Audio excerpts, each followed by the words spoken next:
welcome back. So, the beginning after the end, season 2, episode 3 review. Narrative overcrowding and weak CG hold it back. Episode 3 of the beginning after the end. Season 2 arrives with a mix of promising story developments and frustrating execution issues that hold the entire episode back. While the narrative itself has strong foundation, the pacing and presentation feel overloaded, and the animation, especially the 3D CG, struggles to support it. Let's start with the core problem many viewers will immediately notice. The episode feels rushed. From the opening moments, Arthur is shown stranded on a mysterious island after a violent storm separates him from his group. He quickly regains consciousness and begins searching for Jasmine, only to find that several others, Lucas and Elijah included, are also scattered across the island. On the other side, Jasmine wakes up separately and begins her own search, eventually encountering soldiers from the Vikes family. Right away, the episode is juggling multiple character threads in parallel, but none of them get enough breathing room. Arthur then sends uh, Sylvie to search for Jasmine while he, Lucas, and Elijah regroup and prepare to survive. They gather resources, set up camp, and start piecing together what happened. Lucas then introduces a major objective, a powerful mana beast inhabiting the island, capable of controlling the weather. This is where the episode starts to feel overcrowded.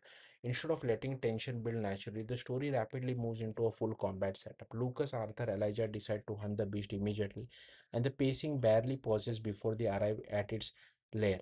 The fight that follows is meant to be centerpiece of the episode, but it struggles in execution. Lucas launches an attack into the beast den, provoking a massive salamander-like creature. The trio then engages in a battle with basic but functional strategy.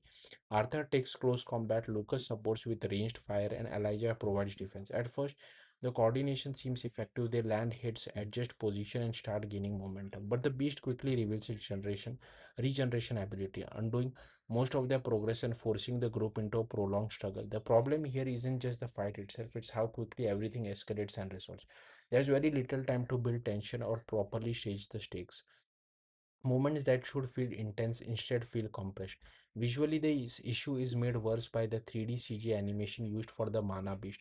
Instead of enhancing the scale of the fight, it ends up drawing attention to its stiffness and lack of fluidity. The action becomes harder to follow, and the impact of key hits doesn't land as strongly as it should. Eventually, the group realizes they are losing stamina and mana, and the battle seems to be slipping away from them. Just when things look dire, Jasmine arrives and ends the fight almost instantly by beheading the creature in a single decisive strike.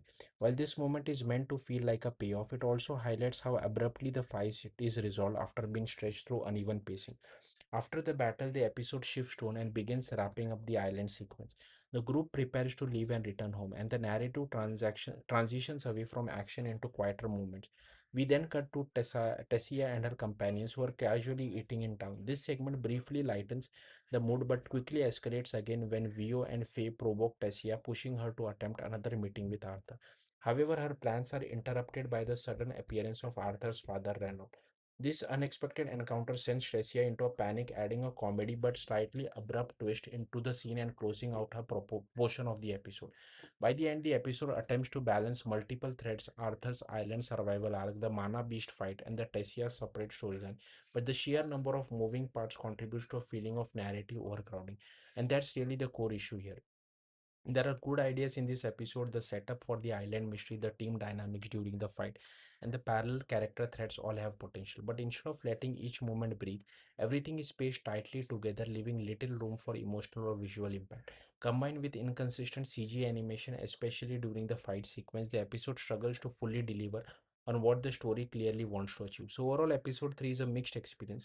Strong narrative but intention, but weakened by pacing issues and underwhelming visual execution.